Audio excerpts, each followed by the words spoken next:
This is mustard pickle green.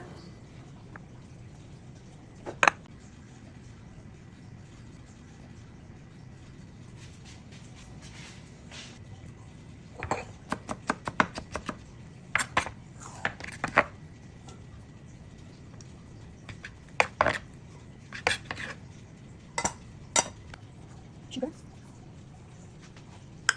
And Pepsi.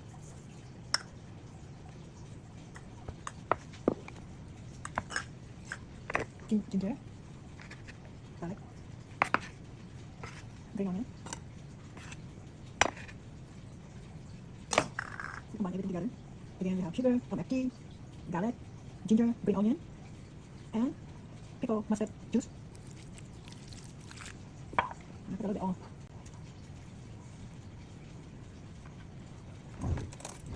And combine together.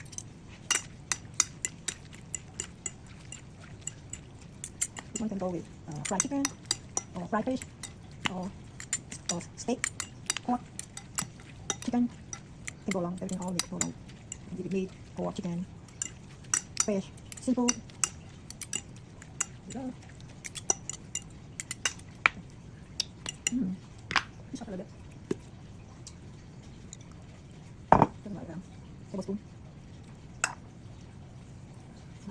Sour tuna. Let's add lemon. Juice a little bit more. Mix it again.